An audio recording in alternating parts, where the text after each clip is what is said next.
gonna start. Welcome everybody. Give us just a moment here. We did start the recording for this session and we're gonna go live on Facebook as well. And then we'll get started in just a moment. This is Dave Simmons with Riot, Illinois, and the other person you should see in the video is Lindsay Welbers, our special guest for today.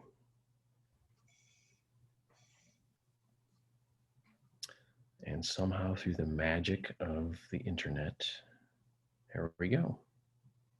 We're going live.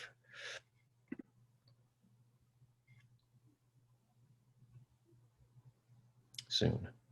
I'm gonna be the person that, you know, we got the little scroll bar that actually shows progress, and that doesn't like get you all excited because it's like right before the end. Makes you think that that you're getting somewhere.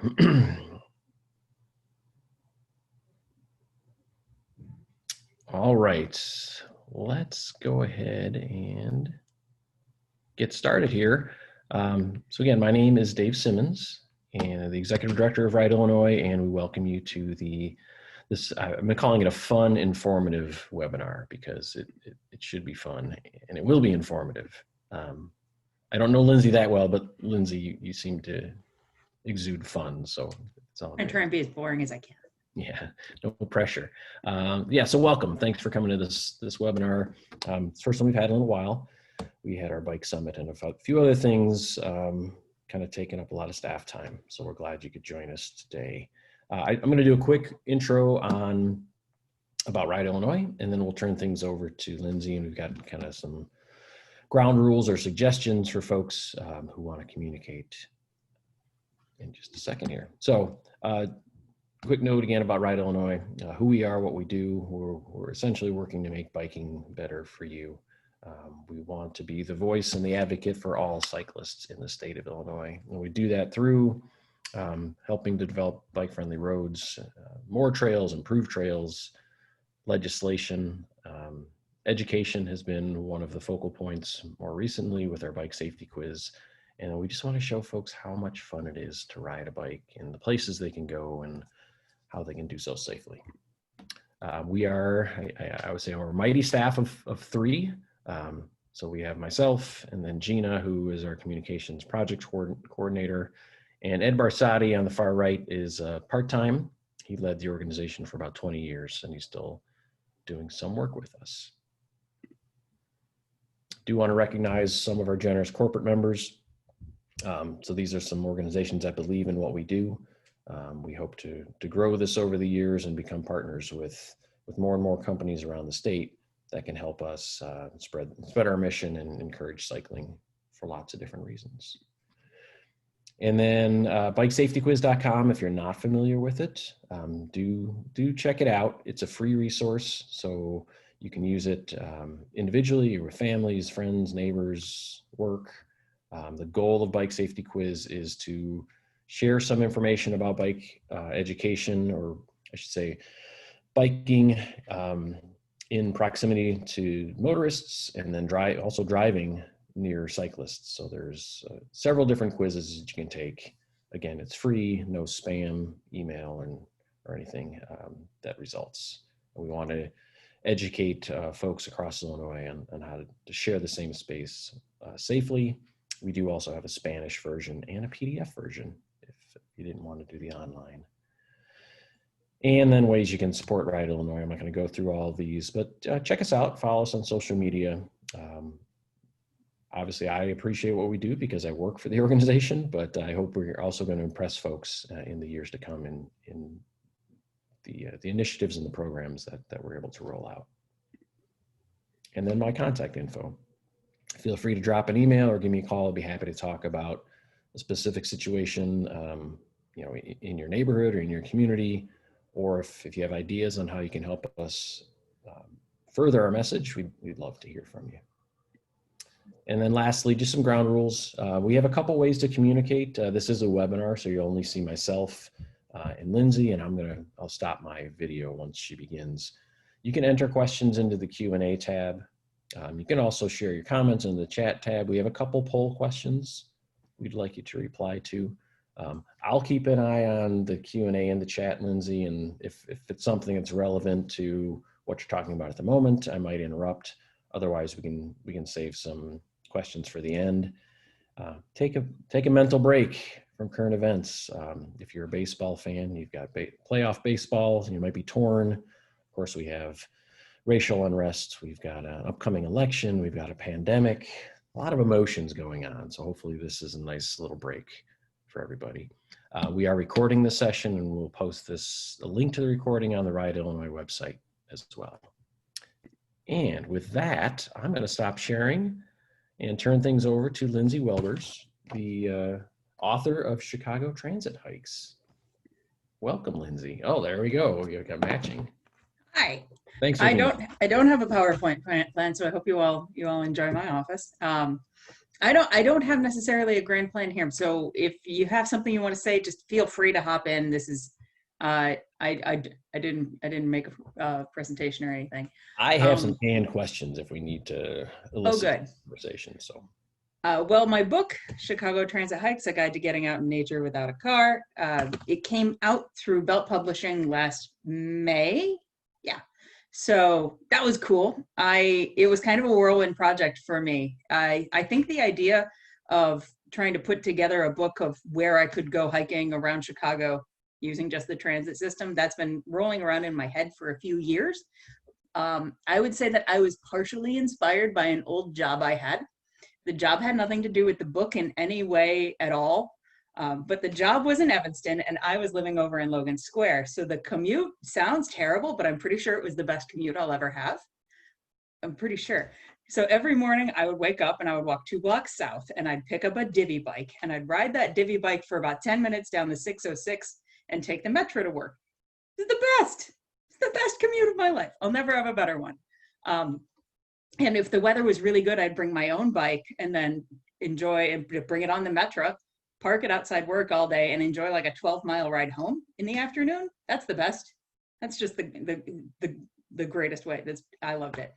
Best commute I will ever have. And that was probably my first real introduction to bringing my bike on transit before. I don't think I'd ever really done it before that. I don't think so. Plus I was doing a ton of my commuting in nature at that point, because you end up following like the North Branch River Project or the North Shore Channel, and you end up just biking the whole time in nature. It's like, oh my God, this is the best. So eventually that job ended, womp womp. And I finally had the time, I sat down and I wrote it out as a book. This happened, the writing of this process probably happened last November. The bulk of it happened in October and November of last year. So it's all crazy fast. I'm really kind of astonished it all happened as quickly as it did. But I just moved from Logan Square up to Jefferson Park. So it was just a very different neighborhood. I'm not sure how familiar everybody is with Chicago's neighborhoods, but Logan Square is very dense, lots of apartments. Jefferson Park's a little more spread out, a lot of single family homes up here.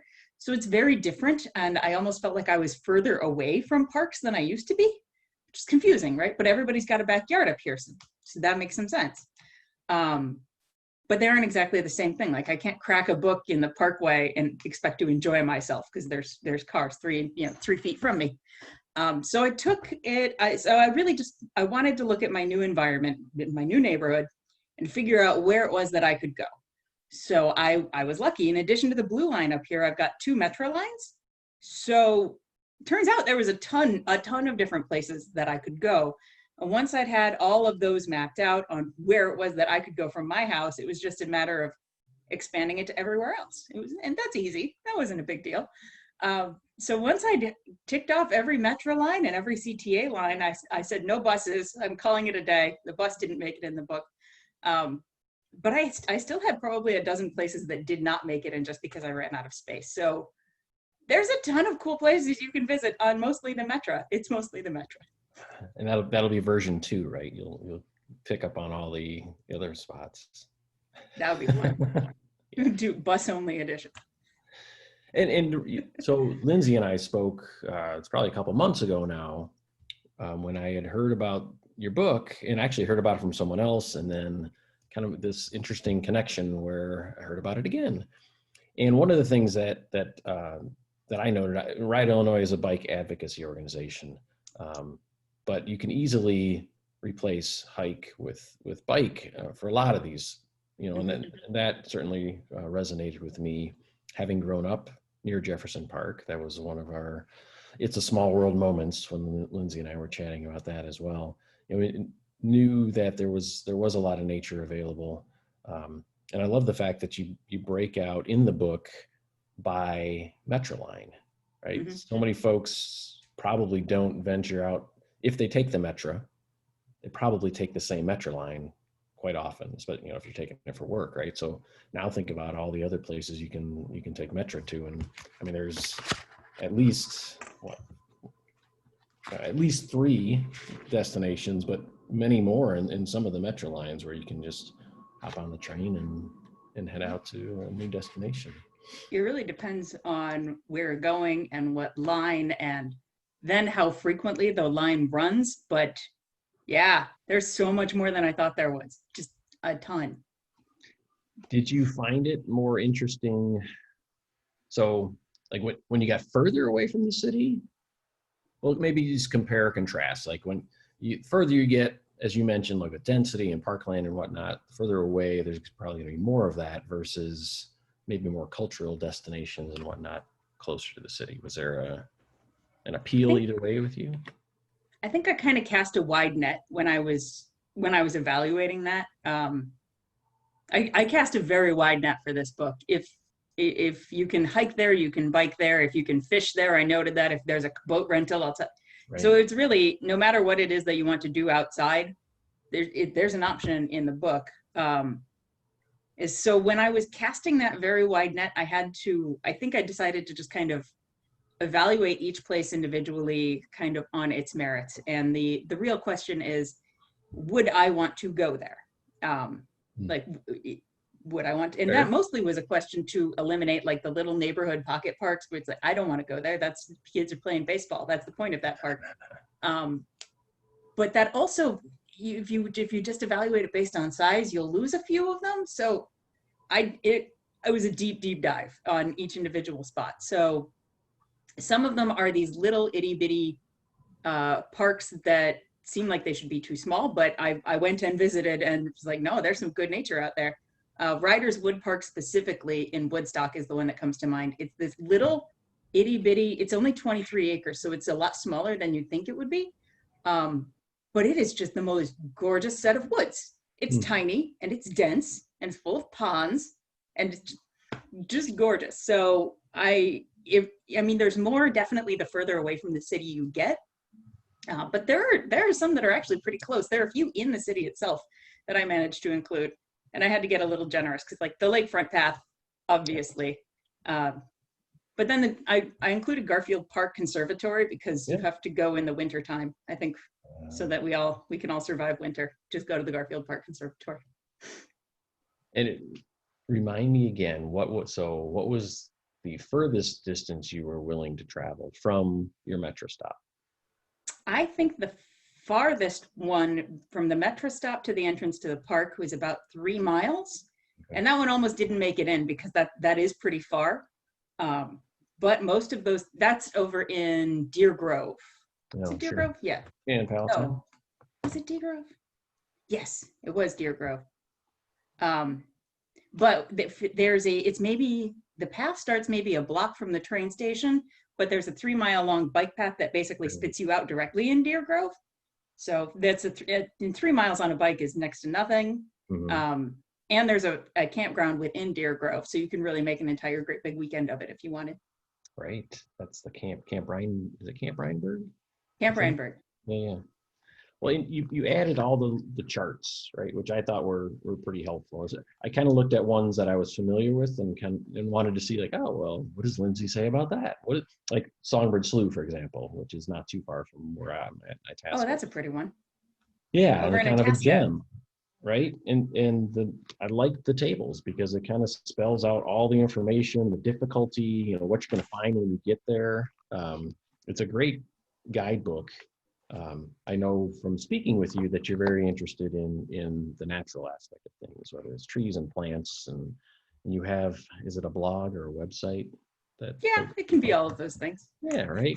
And Yeah, so, I'm thirdcoasthikes.com. We're the Third Coast. I declared it. right. So, you know, it adds that perspective as well. It's not just go here, hike, bike, go home, right? It's here's what you're going to find when Mhm. you're there as well.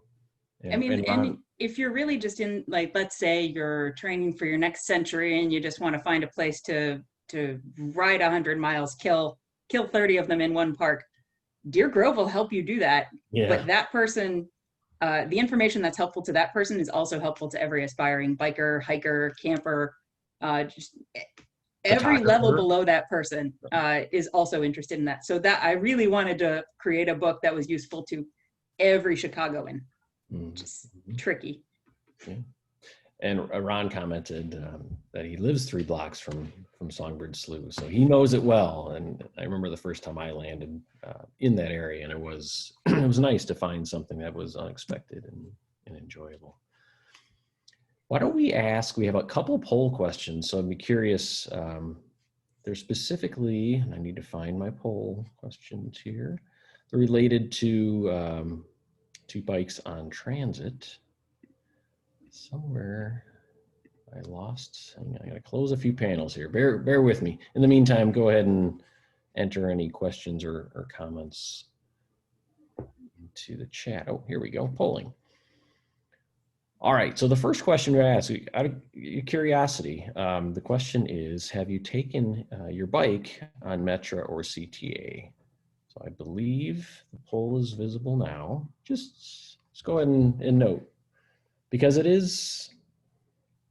It's not that it's not for the faint of heart. I don't want to say that, but it's something you kind of need to experience. Would you agree, Lindsay? Like you have to go Yes, through it once. it is an experience. And once you learn how to do it, you feel so empowered to keep doing it all the time. There you go. Well said. All right. So I'm just going to end where it's at right now. Thank you for the folks who chimed in. And we do have 71% who took their bike on Metro or CTA. All right, and then we're going to do. Why don't we do the follow-up question now, because it's relevant for sure. Let's go ahead and stop sharing that. And then the second question we had was, if you've taken your bike on transit, please rate your experience. So again, it's as we were saying, there are some logistics. I learned to look for the handicap symbol, for example, when going on Metra, after the conductor told, when I was sitting in a bench, like, or in a seat with my bike squeezed up in front of my knees, and he kind of walked up and he's like, he helped me. I like the Metro conductors. They're very nice. I think he was more amused. He probably, if it were in the day of social media or was more popular, he'd probably take a picture and post it and say, look at this goofball. Probably. All right. So let's share these results here. And that's good to see that folks were mostly satisfied. That's nice. I mentioned, just mention this real quick again, if you were on earlier, that Ride Illinois did put in a request kind of through Active Trans, because they have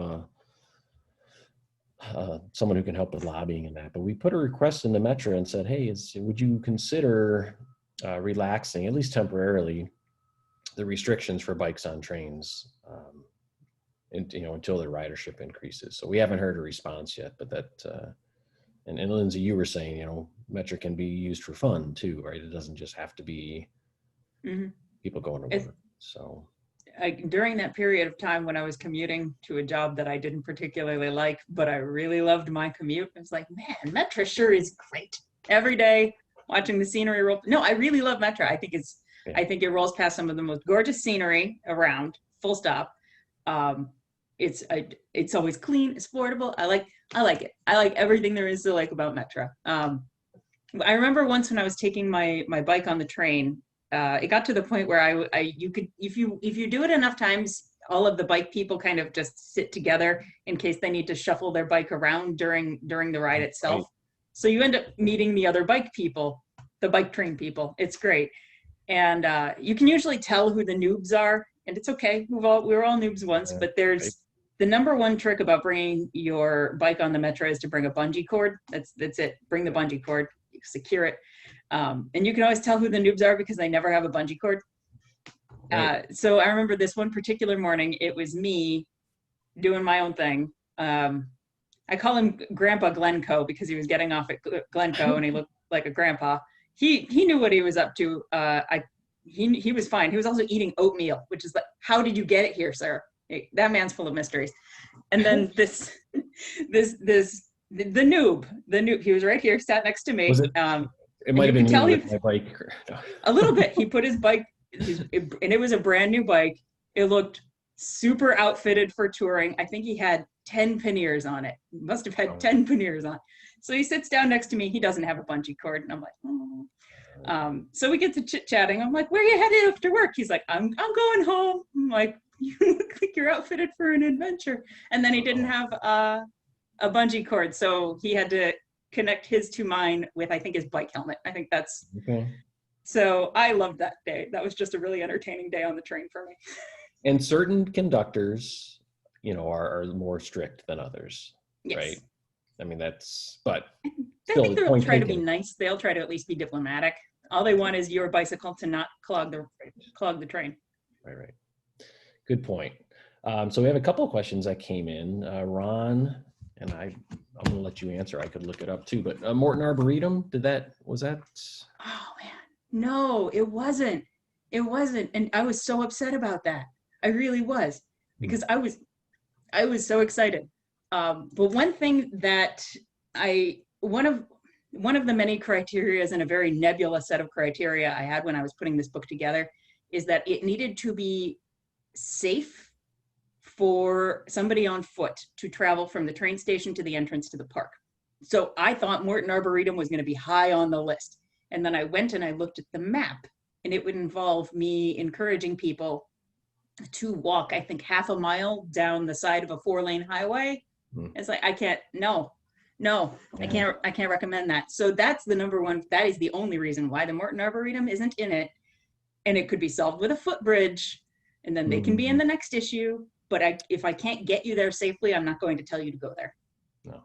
Well, and kudos to you for keeping that in mind, right? Not just sending someone out there blindly and now they're walking along the highway. I had nightmares about it. I couldn't do it. Oh.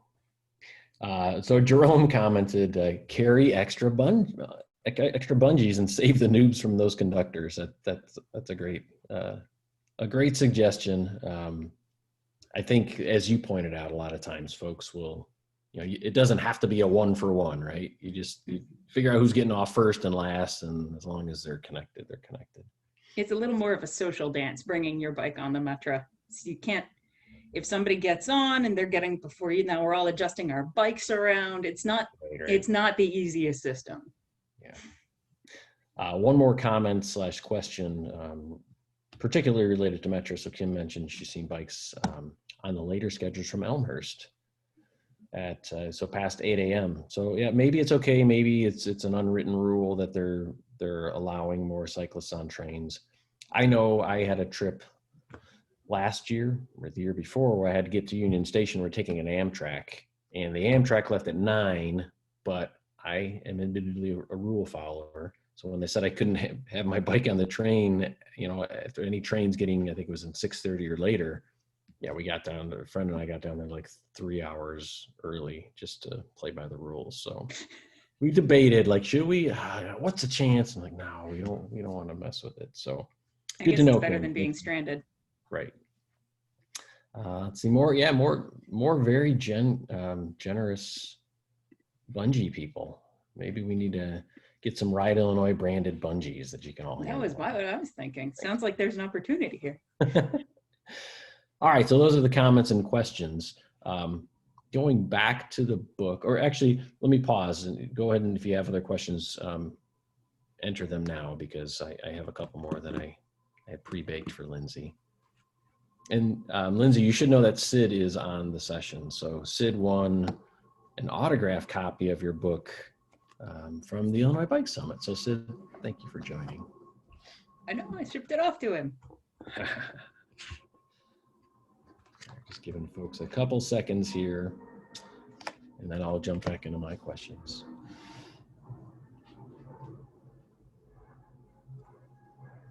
And I don't like awkward silence, so that's about as long as I'm going to wait. Did you have a favorite Metro line? Like the one A favorite Metro line? Well, as far as amenities, I'm sorry, as far as amenities. So traveling out, did you like the Milwaukee West? Did you like the Northwest line? As far as like, if you had to point someone in one direction, like, yeah, you want to give this a shot, go on this line.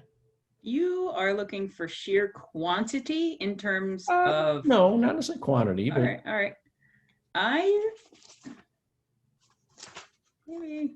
That's a good one. Oh, this is a tough question. Oh, nice. I think it is fair to say that I am a great big fan of the Milwaukee District North, and it's not just because it's the one near my house, but it's also because, and you can't really ride your bike there, but it's my favorite.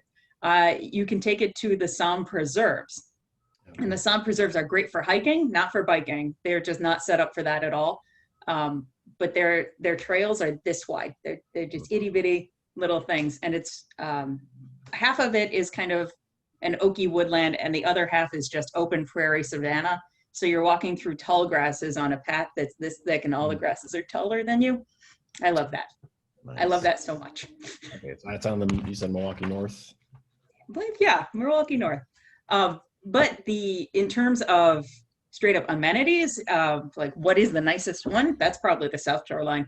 The South Shore line is probably the nicest one. The Metro is generally a nice system, and it's very clean, and I'm a big fan.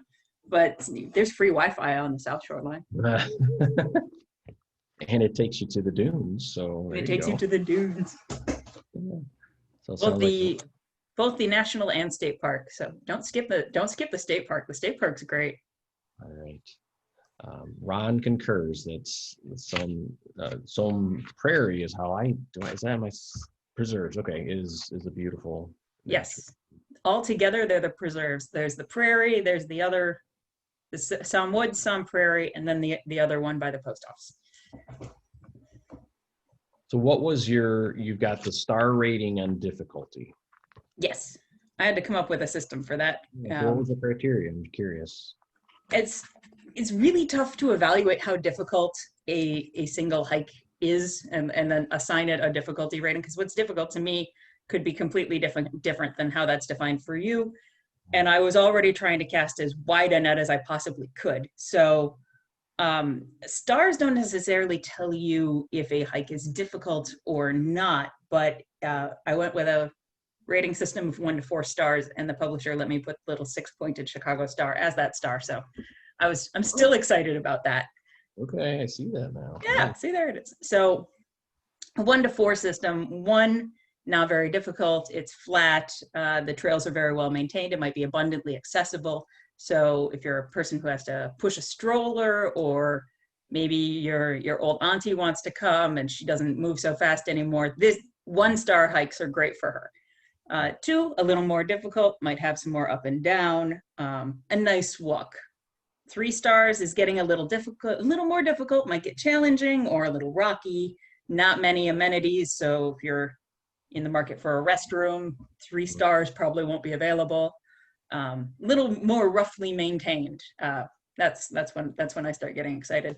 And then 4 is suitable for hikers in good condition, higher mileage trail. It's difficult terrain. So if you're in the market for a great big outdoor adventure, 4 stars. That's where I am.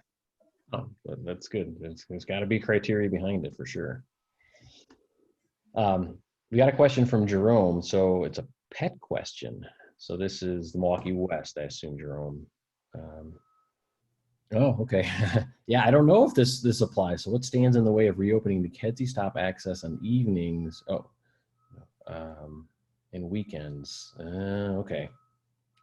I got you. So this is probably a victim, if you will, of the pandemic, where they've closed some stations. I apologize. I have no idea, but I'd be curious. Yeah. So that's a stop close to the city, and they're not, maybe skipping over some of those. Okay. I wish I Um, could tell you, Jerome. I'm sorry. yeah. Yeah, I know there's been a lot of kind of on the fly adjustments to schedules. Like Metro's been running their either the holiday schedule or alternate weekday, whatever it might be. And as you mentioned earlier, Lindsay, there is news out today. They're looking at their fare structure and lots of things. So I think we'll see some changes to Metro, but hopefully nothing that impacts folks getting out to some of these cool places. Jerome has followed up. It's been like that for a while. No stops after 6:30, no stops on the weekend. Yeah, it sounds like better scheduling would make that really useful. Yeah. And when I first read his question, a pet question, I'm thinking he wants to bring his dog, but I was really hoping for that question. What? Hold All on. right. What line is that on, Jerome? Can I ask? We could unmute you too if you don't want it. Is See if we get an answer. Okay. The West Line to Elmhurst. Hold on. So this then was a result of some of the demonstration. Is that what I'm gathering? Oh, they probably did it a couple. I bet they did it a while back. So there it is. There it is. Not Southwest Servitor or Heritage Corridor. So one thing I just one great big headache I discovered while in the process of writing this book. I'm sure many of you are familiar with the Palos Trail system. It's down a little around Lamont, somewhere around there. When I was getting the process of this book put together, I had procrastinated on the Palos Trail system. That's the Heritage Corridor line and the other one. I procrastinated because I thought it was going to take forever because there's 2 train lines and like 2 nature centers and a campground and a billion. I thought it was going to take all my time. And then I get the rest of the book written. I circle back to that chapter and I start the process of seeing, can I get people out there? Where can we go? All that good stuff. Nope. Those 2 lines are both pretty useless, which makes the largest concentration of green space in Chicagoland inaccessible. Why are those trains useless? It's because they are both city lines. One doesn't run on the weekends at all, and the other, if you live in the suburbs and work in the city, it'll get you there in the morning, and then it'll get you home at night, and then that's it. There's no other, they won't. Now, if this train ran on the weekends, and I could be reasonably guaranteed that I could sleep in my own bed, and it would be really easy to take the train there. But the train simply doesn't run. So I got on my I turned into an angry volcano for a while. And then when I calmed down, I called up Metro and I basically said, why can't I go to the largest concentrate? And it boils down to a lot of bureaucracy, really, just a ton of bureaucracy. Metro doesn't always have the rights to run trains on these lines at these times of days, or they'll say things like ridership doesn't show that it would support that. But it's like, if you never offered it, how are the riders supposed to? No. So you get a lot of answers of that, Jerome. They might justify it like that, but they also might say things like, well, we just can't justify the ridership. So yeah. I don't know what senator we write letters to about this. Right. And yeah, it's interesting, right? When you have an idea that kind of challenges what's out there and you want to know, like, why is it this way? It's just a little west of Beverly and then out by Lamont. It would be so easy for so many Chicagoans to just go hiking, right? If they could only take the train there. And the infrastructure is built. The trains exist. We just can't get them to go. And they probably fall back on or commuter rail line, which I think, that then it's all about getting people to and from the city. But and then we have to look at questions about, well, who is allowed to live in the city and when were the trains built and blah, blah. But that's an entirely different, completely huge related issue. That'll also be in version 2 of the book, right? So Ron mentioned, Metro, it's a hub and spoke system, right? For kind of as we were describing. So Ron, I think what we just discussed the last couple of minutes talks about the unique challenges, right? So if you're a family and you want to get out somewhere, on a weekend, well, you may not have the ability to do so by transit.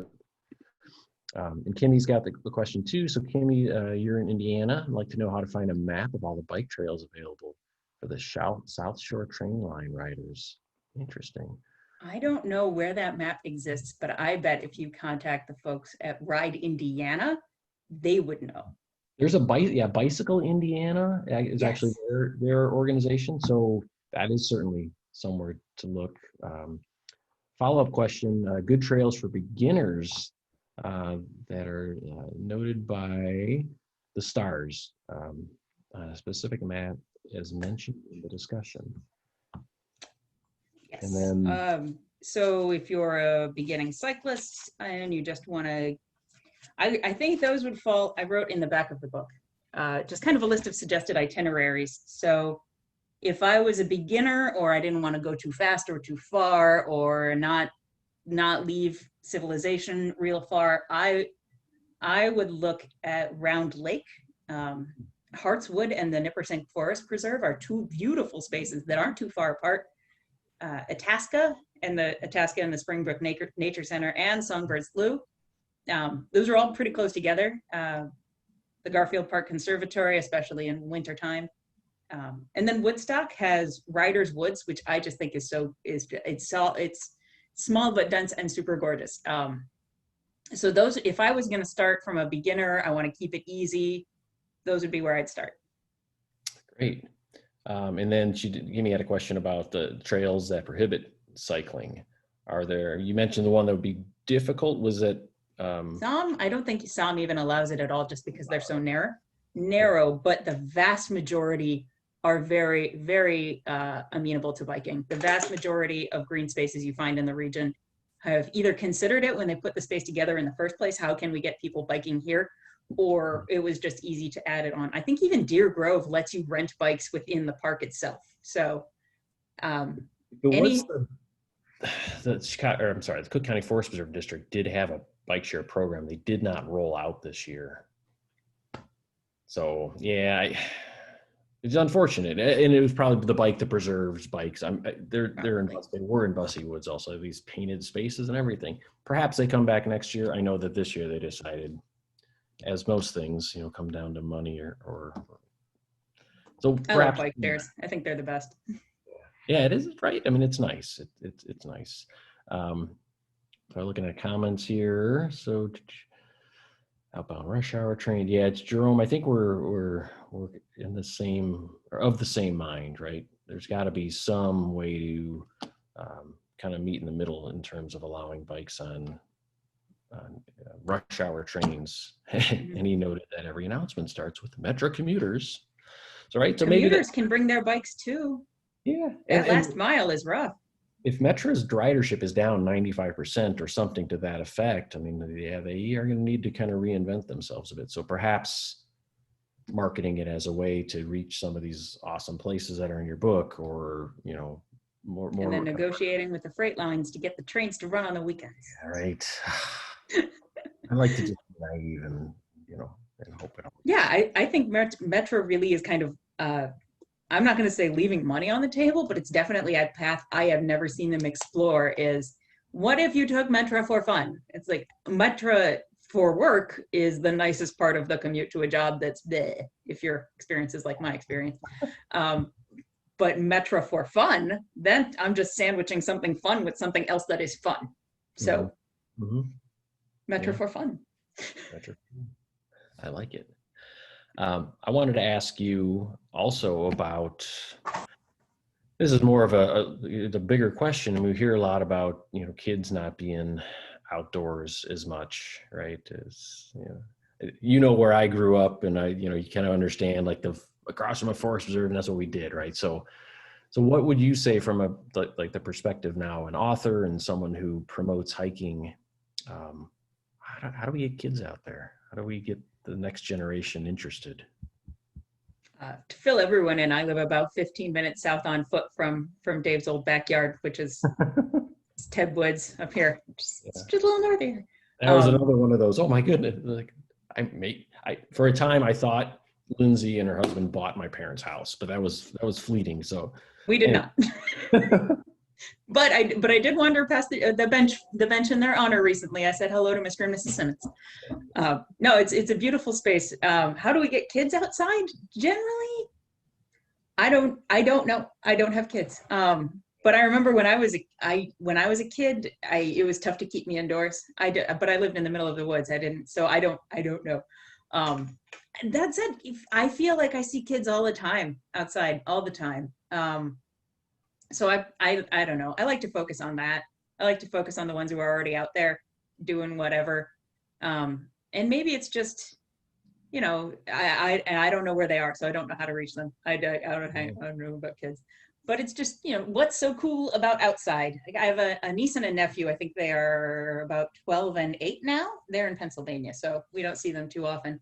But the last time we did, I think I ended up losing like a day and a half with the 12-year-old searching for rocks. We got really into rocks in her backyard and then identifying them. So I don't know. Go help kids, identify rocks in their backyard. That's the best I can come up with. Maybe it's one of those things where the pendulum kind of swings back and forth too, right? Where you hear all the complaint, oh, people are, they're on playing their video games, and, there'll be a mini rebellion against that, and parents will be like, I gotta get my kids outside, and they'll say, hey, check out this cool book. Look where we can go, right? I like to think that there are kids who are at this point just so sick of Zoom meetings and all of their boring classes that are on the internet. They're like, I'm done with this. I'm going outside. You can't get me there. Like, that's what I'm hoping. They'll just get they'll get sick of staring at their screens, and they'll go outside of their own volition. That's fair enough. Where can people, or how can people get your book? The best place to get it is through this publisher. They're named Belt Publishing. They're out of Cleveland, and their focus is specifically on producing books about the Rust Belt. So they really get what makes Chicago and the Midwest such a wonderful place. They're not coming at it from the wrong perspective at all, she says about the coasts quietly. No, the Belt Publishing, I can put the link. Yeah. They're a great organization generally, but they're also actively promoting, or I'm going to put it there in the chat to everybody. Okay, great. Thank you. Just put the link there. They are prioritizing the shipping of this. So Amazon does not prioritize the shipping of this. Amazon will take a week and a half to get it to you. Belt will get it out to you in the next day or so. And then all of your money goes to a little publishing house in Cleveland. Nice. So not to belabor or dig too deep into the Belt Publishing. So what other kind of books do they offer? I mean, actually, there's a ton. Okay. I think I've probably spent as much money as they've given me for the book with them at this point. Let me just pull a few off of my own cabinet. Yeah, I went to the site and I ordered this, but I like that publishers have more interesting types of titles and books. This is a book they printed recently about just spooky old folk tales from the Midwest. Just spooky old folk tales. If you're into tarot at all, they've written one where all of the major arcana are animals found primarily in the Midwest, specifically. So that's a bit much. But then there's where is it? Well, Jerome put one in here, Martha Bain's Hideout Soup and Bread. Yes, she edited my book. She's amazing. Oh, nice. Yes, they published that, and I think they're doing a follow-up this year. Plus, I guess there is a tradition in Youngstown. I'm not from there, where instead of, if you're getting married, instead of the couple providing a great big cake, every person coming to the wedding just brings a bunch of homemade cookies. So instead of one wedding cake, there's a whole table of cookies. That sounds rad. And they've just released that cookbook as well. Yeah, people rarely rave about the wedding cake, right? So I'm all no one cares about the wedding cake. But if I had 40 different cookies to choose from. Right. Nice. So yeah, they do a ton. There's just a ton of amazing things. Cool. All right, well, we'll have a few more minutes for questions. But I wanted to ask, was this your first book, Lindsay? This was. So what's the second book? I have about 5 drafts of different books started. in Oh. open tabs right now, and it's going terribly. It's just complicated. I don't know. I have a billion ideas. The publisher has already brought up the idea of doing it as a series, so that would be doing this in a different city. So Oh, yeah. just a matter of doing that. I'm also a crafty knitter, so I have about dozen books about knitting in my head. What else am I working on? I Oh, like the idea of doing it in a different city, right? I mean, yeah. decent sized I cities tend to have a nice, well, some anyway, have nice commuter lines. And I would think it would either be in terms of which city I would really want to tackle. It's just a matter of picking one and getting it done. It would probably be either Cleveland, Detroit, or Indianapolis. That's as far as I've narrowed it down.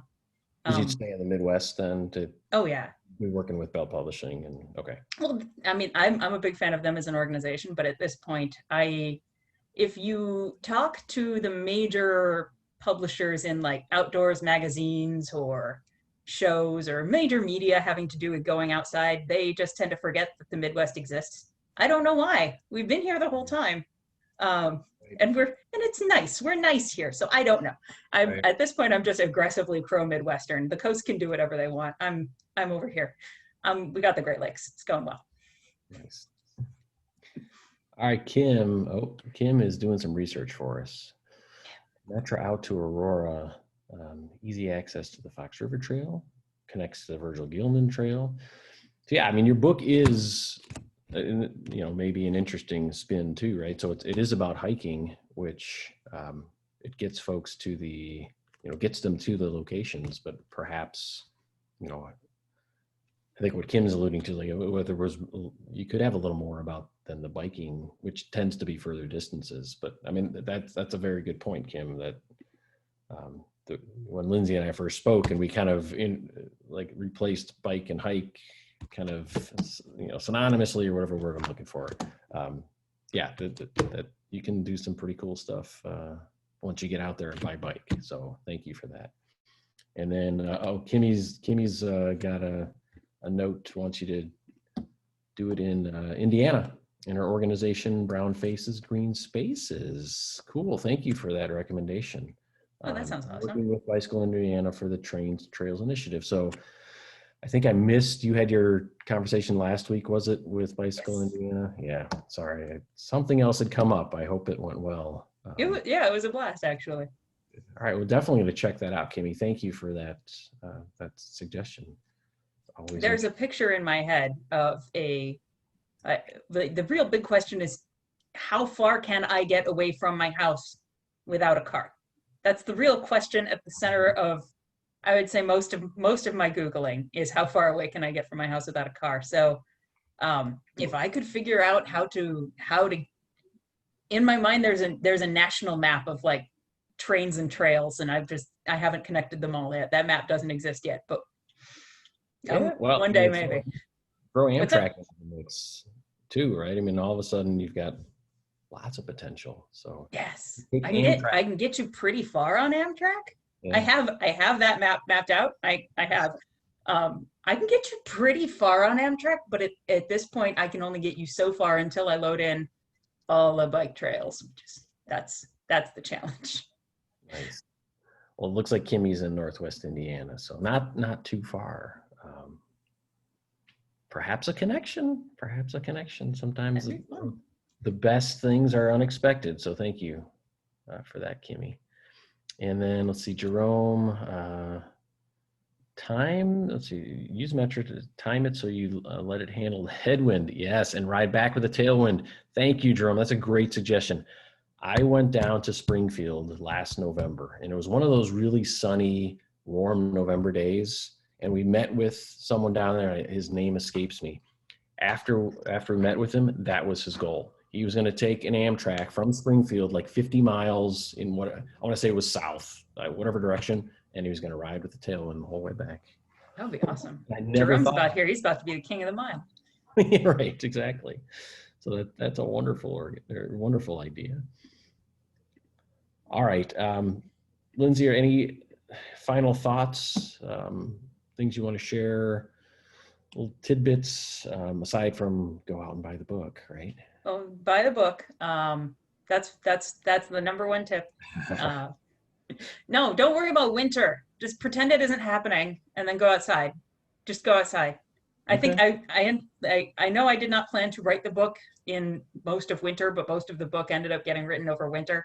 And so I was faced with this possibility of either not visiting half as many places in the book as I thought I should, or letting my water bottle freeze and going on a hike. So I did that one. Yeah, my water bottle froze immediately. That was useless. But honestly, it was some of the best hiking I've ever seen around Chicago. It was because it was 10 degrees and there was nobody out there and it was just gorgeous. Yeah, go outside, pretend winter isn't happening. It happens every year. Just ignore it. Just, wear the appropriate clothing whether you're hiking or biking. And I'm with you when it's cold out or the weather's not ideal. I tend to enjoy it more because I also like a little bit of open space and Mhm. peace and quiet. I mean, watch out for ice though. That's dangerous. Good point. All right. Any other questions? We'll take a minute here. You can enter them into the chat. And while we do that, Lindsay, what's the best if folks wanted to reach out to you? Send you an email, or is there an email address you'd like to share? Yeah, you can email me at my, well, so I don't have to spell it. The easiest way to get a hold of me is on Instagram. Just send me a DM.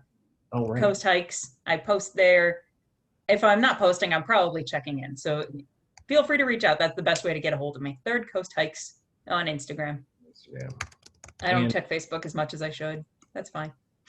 yeah, right. Third Coast, and it is spelled out. It's not Yes. It's not number 3. Yeah, Third Coast Hikes. Cool. All right. Well, if we don't have any other questions, I thought this was great. I appreciate the information. Appreciate you coming on here. It's a great guidebook. Thank you. When I read it, it is a guidebook, right? So It's a guidebook. It's a you straight click guidebook. on, go on and check. But I read through it because there's information about how to get what to bring, how to get your bike on there, how to dispose of any trash. Like it's good tips as well. So as much as it takes you places and shares information about those destinations, it kind of makes you a better hiker / cyclist at the same time. In my mind, my ideal reader had never stepped foot on a trail but wanted to. So what would that person need? And so it ends up being a little, we break it down to a real rudimentary level. It's like you get bonus points for all the trash you pick up. Oh, there you go. It's true. Nice. All right. Well, hey, thank you, Lindsay. Thank you, everybody else, for joining. Again, we'll share this out, share the link for those that weren't able to attend. But super cool book. Love the idea. And keep us posted on your next book / books. I'll let you know. All right. Thanks, everyone. Enjoy the afternoon. Bye. Bye-bye.